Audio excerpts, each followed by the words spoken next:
દોસ્તો મારી ગુજ્જુની મોજ ચેનલમાં આપનું સ્વાગત છે। આજના વિડીયોમાં આપણે વાત કરવા જઈ રહ્યા છીએ કે રણજીતભાઈના પગમાં આ શું વાગી ગયું। દોસ્તો તેમના પગમાંથી તો અચાનક એકદમ લોહી ચાલુ થઈ ગયું અને જુઓ હસતા ખેલતા પૂનમ ભાભી ઉપર સંજયભાઈ ગુસ્સે કેમ થઈ ગયા।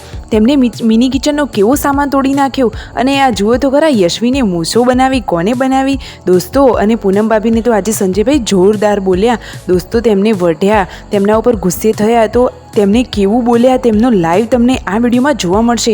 અને રણજીતભાઈને પગે શું વાગ્યું તમે જોઈ તો શકો। મારી ચેનલ પર નવા હોય તો ફટોફટ ચેનલને લાઈક શેર અને સબસ્ક્રાઈબ કરી દો।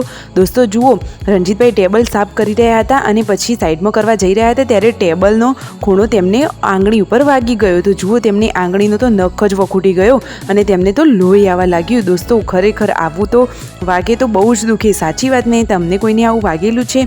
ફટોફટ રણજીતભાઈને સારું થઈ જાય એવી જ પ્રાર્થના। અને જુઓ આ સંજયભાઈને તો ઉપવાસ છે તો તેમને તો બનાવી દીધી છે મસ્ત મજાની કોફી।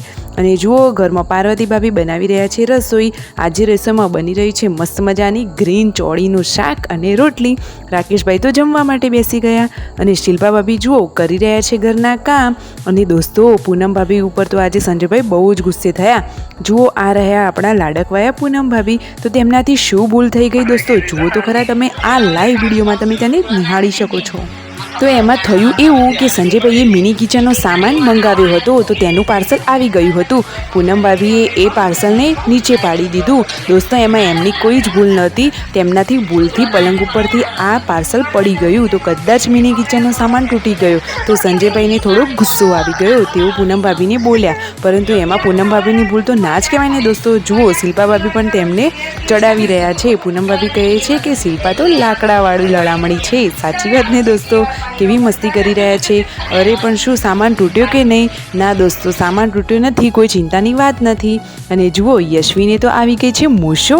અરે જુઓ તો ખરા તેને તો કેવી મસ્તી કરી। અને આ મિતાંશ કે તેને દવા પીવડાવવાની છે તો તેનો ચહેરો તમે જોઈ શકો છો, દવા પીતા એને જોર આવે છે। અરે નાનો બાળક હોય તો હેરાન તો કરે જ ને થોડું। અને પૂનમ ભાભીએ બધા વાસણ ઉપર શું લખી દીધું તો જુઓ દોસ્તો, તેમને તો નેલ પોલિશ વડે બધા જ વાસણો ઉપર સ્ટીકર લગાવી દીધું એટલે કે વાસણ બદલાય નહીં। જોરદાર ટ્રીક છે ને? Like share and subscribe.